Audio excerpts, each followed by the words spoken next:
eleitos, predestinados, propriedades exclusivas de Deus. Não tão somente nós, do Evangelho da Graça de Deus, mas também os nossos irmãos que estão lá no sistema religioso. Só que eles, não tomam posse dessa promessa de Deus em suas vidas. Eles tentam alcançar através de obras, através da carne, através daquilo que eles fazem, acreditando que fazendo estas coisas, eles alcançam a salvação. Mas eles são eleitos, eles são predestinados, eles são propriedades exclusivas de Deus. Só que os seus olhos lá não estão abertos para enxergar essas coisas, a mente não está iluminada. E enquanto isto, nós do Evangelho da Graça de Deus vamos triunfando e reinando em graça e descansando nele. Essa é a diferença. E eu quero hoje falar a respeito de remendo novo em vestes velhas. Eu quero hoje, sobre o tema, a reforma foi colocar remendo velho no novo. Esse é o tema da palavra de hoje. E eu quero fundamentar no livro histórico de Lucas, no capítulo 5, a partir do versículo de número 36, que diz assim: disse-lhes esta parábola: ninguém tira um pedaço de uma veste nova e coloca numa veste velha. Se fizer isso, romperá a nova e o remendo não condiz com a velha. Ninguém põe vinho novo em odres velho. Se fizer isso, o vinho novo romperá os odres e entornar-se o vinho e os odres se estragarão. Mas o vinho novo deve ser colocado em odres novos, e ambos juntamente se conservam. Queridos, aqui disseram eles para o Cristo Nazareno: olha, os discípulos de João, eles jejuam com frequência e oram, como também os dos fariseus, mas os teus comem e bebem. E então Jesus respondeu a eles dizendo: podeis fazer jejum os convidados para o casamento enquanto o noivo está com eles?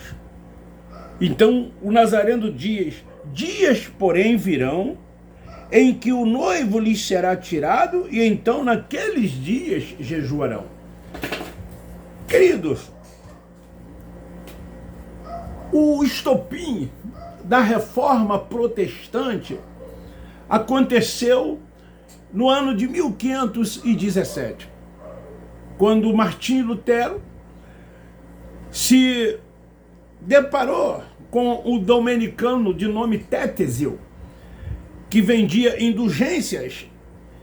E então, em resposta a isso, Martinho Lutero escreveu as 95 teses, que se tornou ao longo da história conhecida como as 95 teses de Lutero. Essas teses de Lutero, elas serviram para criticar o procedimento da Igreja Católica Apostólica Romana. Essas 95 teses de Martinho Lutero serviram para criticar a Igreja Católica e também os papas, em toda a sua história, em todo o seu segmento. Não tão somente o Papa da época, mas posteriormente os papas que viriam após este Papa dessa época em que Lutero escreveu as 95 teses. Lutero, ele se propunha a tal reforma, caracterizando a livre interpretação da Bíblia, sem a necessidade de pregadores, sem a necessidade de padres, e outros intermediários. Até que a ideia era excelente. No Evangelho da Graça de Deus não há pregadores com títulos de pastores, de apóstolos, de evangelistas. Não há títulos no Evangelho da Graça de Deus. E então, essa era a ideia de Lutero. Que as pessoas se conscientizassem que elas deveriam, por si mesmas, estudar a Bíblia e fazer da Bíblia a sua conduta de fé, de regra e prática.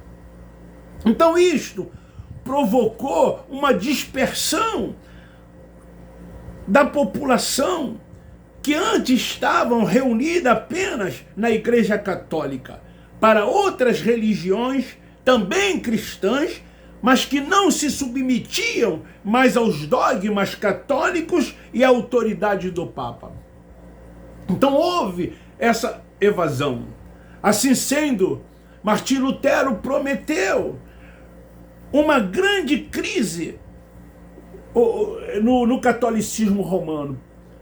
Promoveu ele, Lutero, uma grande crise no catolicismo romano. Então, o que aconteceu?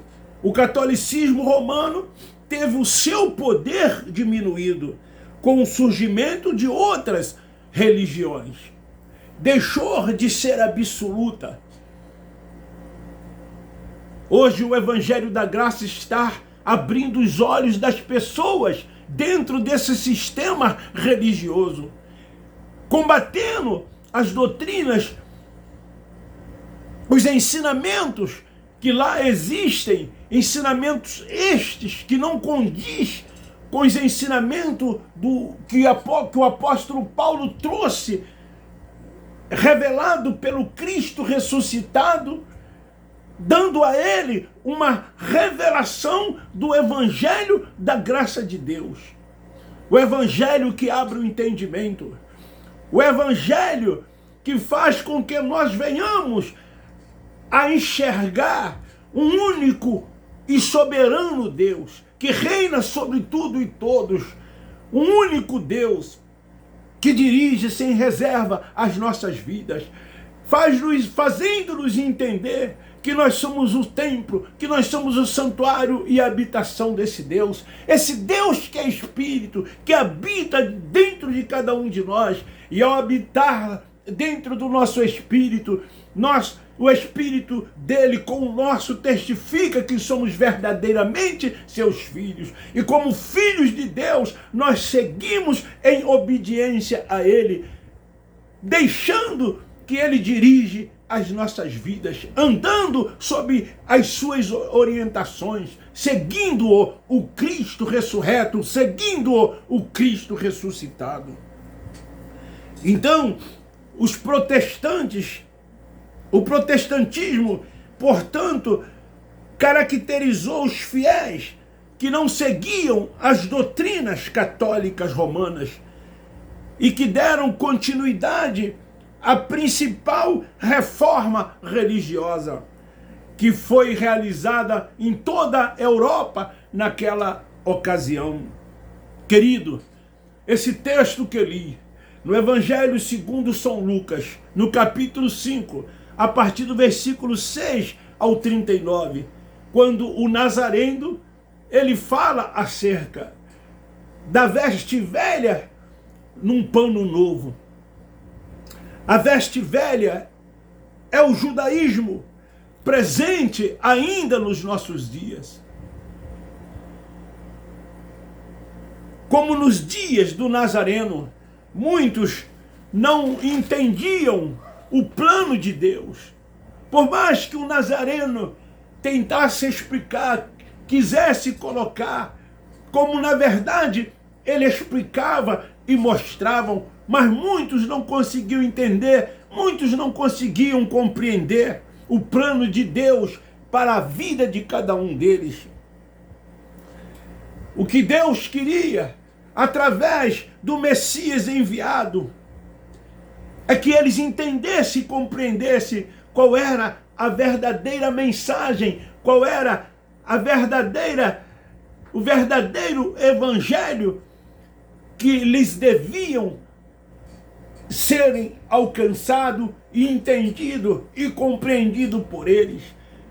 O Messias sempre procurava apontar para um futuro, não um futuro muito distante, porque ele sempre dizia acerca do que veio para que veio, e que ele iria morrer, mas que ele iria ressuscitar, e ao ressuscitar ele deixaria de ser carne, seria então espírito, e agora era não mais o Cristo Nazareno que se fez carne, que veio e habitou entre eles, mas o Cristo Espírito, o Cristo ressuscitado, o Cristo ressurreto. Naquela ocasião, então, ele estava mostrando um judaísmo distorcido, criado pelos religiosos.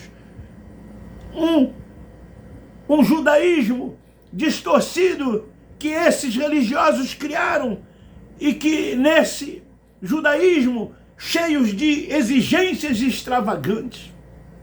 E aí eu trago para os nossos dias, procuro traçar um paralelo, e a gente percebe que não é diferente daqueles dias. É isso que muitos hoje fazem dentro desse sistema religiosos.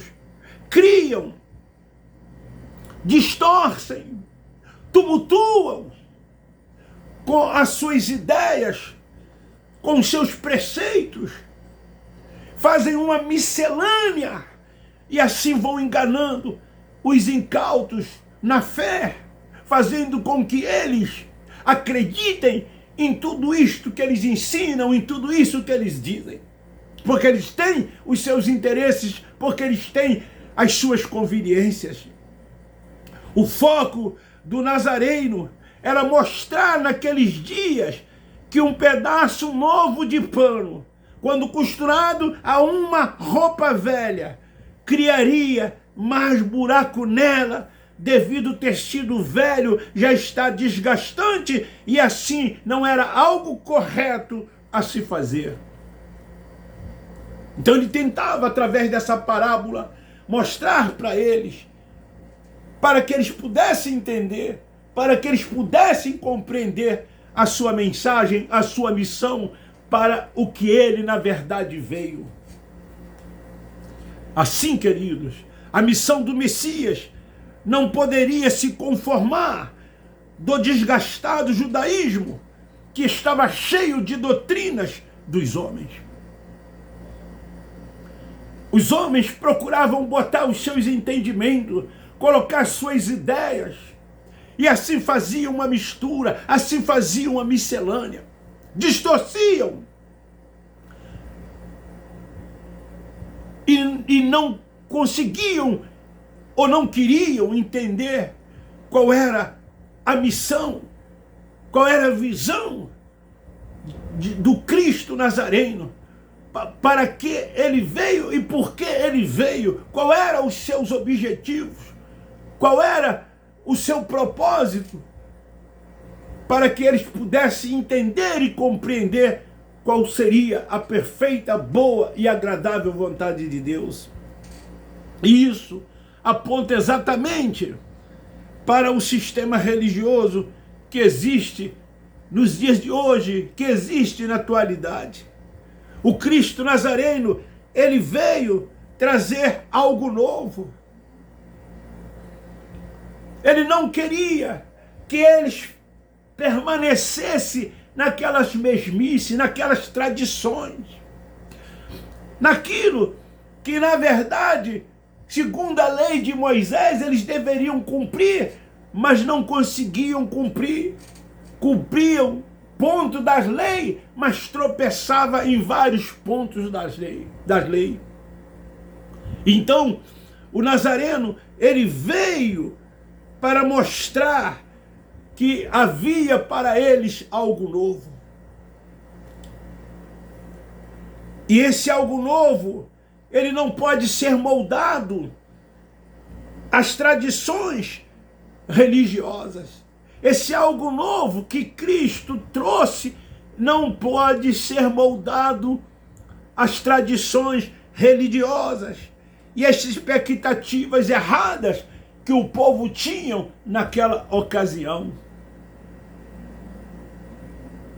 Ele veio cumprir a lei. Ele cumpriu a lei na sua totalidade, na sua íntegra. E ele apontava algo novo para eles. Mostrava para eles algo novo. Mas eles não conseguiam entender. Eles não conseguiam compreender.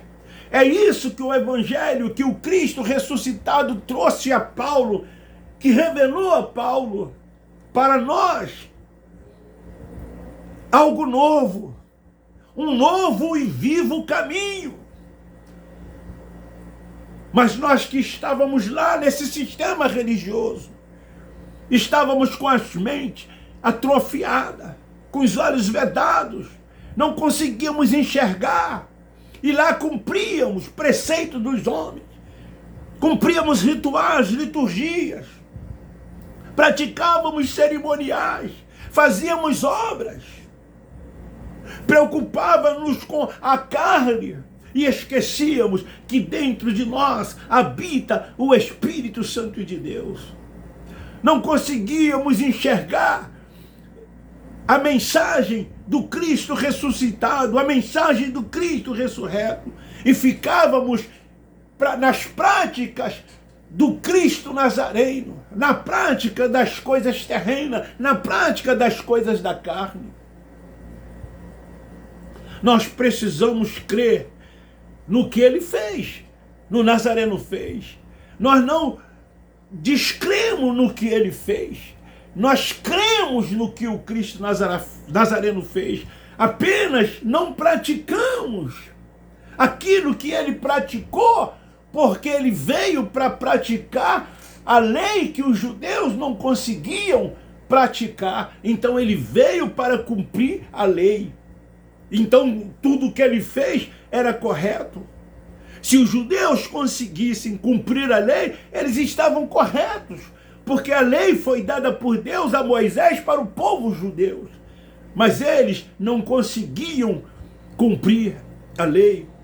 E quando Cristo vem para cumprir a lei, eles batem de frente com o Cristo Nazareno. Eles perseguem o Cristo Nazareno. O Cristo Nazareno padeceu aflições, ele padeceu perseguições.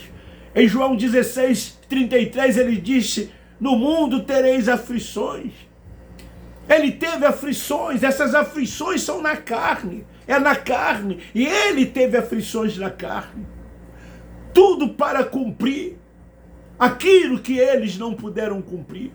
E ainda nos dias de hoje, as pessoas ficam nessas instituições chamadas religiosas, tentando cumprir tudo aquilo que ele cumpriu. Ele disse: está tudo consumado. O que tinha que ser feito, ele fez. Nós não temos mais nada do que fazer. O que tinha que ser feito, ele fez para os seus. E nós que viemos depois da cruz, que nascemos depois da cruz, que a lei não foi dada para nós, ficamos ainda nos dias de hoje querendo cumprir algo que não foi para nós, que não foi nos outorgado. A lei foi dada por Deus a Moisés para o povo judeu. E na lei tinha rituais, tinha cerimoniais, tinha liturgia, tinha rudimentos. A lei, ela exigia do povo judeu a viver numa prática. E hoje as pessoas ficam querendo praticar aquilo que nem os judeus conseguiram praticar para alcançar a salvação, porque é assim que lá eles ensinam. Você tem que fazer isso para ser salvo. Você tem que deixar de fazer isso para ser salvo. Você tem que fazer a obra. E vão se fazendo a obra. E vão se fazendo a obra.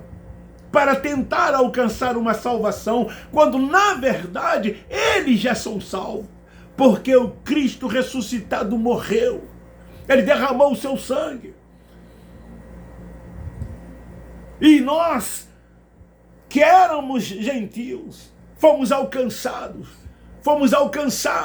por essa graça, por essa salvação que veio para os seus. Nós fomos então alcançados também por ela. E por isso que nós vivemos, andamos e triunfamos em graça. Por isso que nós descansamos no Senhor. Por isso que nós andamos e vivemos por fé. Por isso que nós tomamos posse de todas as sortes de bênção, de todas as suas promessas. Por isso que nós temos a mente de Cristo e entendemos que somos espirituais e que Cristo habita no nosso espírito e que somos guiados e dirigidos por Ele. Queridos, o Cristo ressurreto, Ele veio trazer algo novo. O Cristo ressuscitado, Ele apontou um novo e vivo caminho. E esse novo e vivo caminho não tem nada a ver com aquela tradição. Esse novo e vivo caminho não tem nada a ver com religião. Não tem nada a ver com práticas religiosas. Não tem nada a ver com preceitos dos homens. Com todas essas práticas que nós vemos dentro desse sistema religioso. Esse novo caminho que Ele trouxe e que nós devemos andar e viver nele. Nos dias do Cristo Nazareno, isso ficou muito claro entre Ele e os religiosos. Aqueles religiosos hipócritas que existiam no seu tempo, que desejavam moldar os planos de Deus, as suas tradições, quando os seus planos eram diferentes. E não é isso que fazem nos dias de hoje? Assim como naqueles dias, que os religiosos hipócritas, que moldavam, que tentavam moldar os planos de Deus, as suas tradições, os planos dos homens daqueles dias do Cristo Nazareno eram diferentes do plano de Deus. O plano de Deus era um, os seus planos eram outros. O caminho de Deus era um, o caminho deles eram outros. E assim nos nossos dias, é o que esses líderes religiosos fazem. É o que esses líderes religiosos estão fazendo.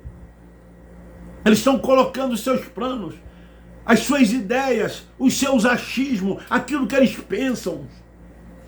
E eles fazem uma mistura. E com isso eles iludem os incautos na fé. Por que eles fazem isso? Tudo isso que eles fazem é para alcançar seus interesses e suas conveniências. Que são muitos interesses, que são muitas conveniências.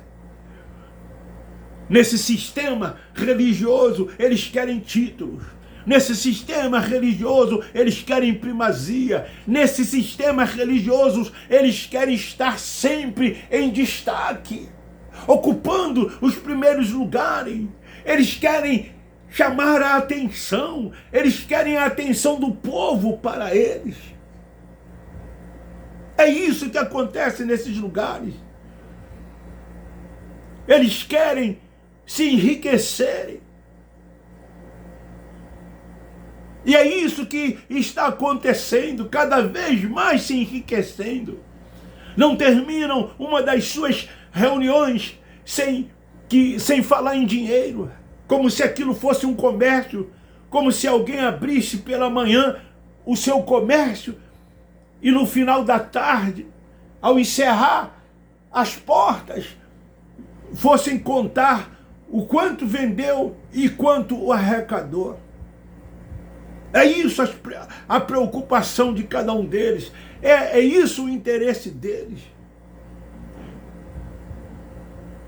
Hoje, se Cristo Nazareno viessem aqui, com certeza, assim como nos seus dias, ele os chamou de hipócrita, eles diziam para esses líderes religiosos hipócritas, demagogos, sepulcros caiados.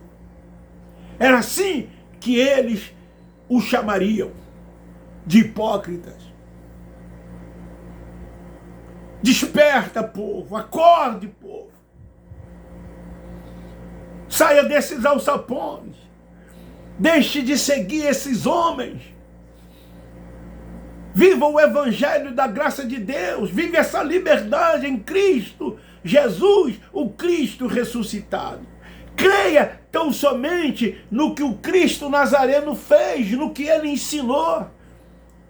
Creia. Creia no que ele ensinou. Mas não vive nas práticas das obras da lei, das tradições judaicas cristãs. Você é salvo. Ele habita em você. Se você partir para a eternidade, essa matéria desce ao pó da terra, o seu espírito volta para Deus num corpo glorificado e assim você estará para sempre com Ele. Viva o reino de Deus aqui enquanto você viver. O reino de Deus está dentro de você. Pratica as boas obras no sentido da justiça, da compaixão, da benignidade, da misericórdia, do amor para com o próximo, do amor de uns para com os outros. Não persiga aquele que não faz parte da sua religião. Ame cada um deles, independente do que eles sejam, do seu credo religioso. Não faça separação entre um e outro, como fazem de nós. Você quer perder amigo? Saia desses lugares. Aqueles que se diziam serem seus amigos se tornarão seus inimigos. Eu vivi e vivo isso na pele. Hoje, não tenho, aspas, amigos como eu tinha quando estava no sistema religioso, dentro do contexto de instituição religiosa. Eles fogem de você. Eles não querem te ver nem pintado de ouro. Eles vivem criticando. É isso que vai acontecer com você. Você tem medo de perder. É por isso que você não rompe, é por isso que você não sai do sistema religioso. Rompa com eles. Saia de lá. E você vai ver como o seu amor por eles vai aumentar. Como o seu amor será por todos, independente de credo e de religião. Porque na religião eles nos cegam. Eles fazem com que a gente vejam apenas como irmãos aqueles que fazem parte da nossa comunidade. E mesmo assim, lá há grupos, lá há divisões, lá há separações. Nem todos são amigos uns dos outros. Vivem numa falsa aparência. Mas quando você tem a mente iluminada, a mente de Cristo, você ama a todos no amor de Deus. Você ama a todos no amor de Deus. Eu amo a eles, sabe por quê? Porque eu amo a Deus. A última mensagem minha foi sobre isso. Como amar o inimigo que vejo se eu não amo? Como amar Deus que eu não vejo se eu não amo o inimigo que eu vejo? Um novo mandamento eu vos dou, que ameis uns aos outros. Na graça nós vivemos assim, amando uns aos outros. Nós amamos vocês do sistema religioso. Nós não criticamos vocês. Nós não chamamos vocês de hereges. Mesmo discordando do sistema doutrinal, nós amamos vocês. O nosso amor por vocês é grande. Nós queremos o bem para todos vocês. Mas não é assim que vocês fazem conosco, não é assim que vocês fazem com a gente. Mas tudo bem. Fica aí esta palavra para a nossa reflexão. A reforma feita foi colocar remendo velho no novo. Assim como nos dias do Nazareno. Eles tentaram, com as suas ideias, com os seus modos de pensar diferente, moldar o plano que o Messias trouxe, que o Messias mostrava para aquela época e que apontava também para o futuro. Fica aí esta palavra para a nossa reflexão e eu termino dizendo: Abba Pai, Abba Pai, Abba Pai.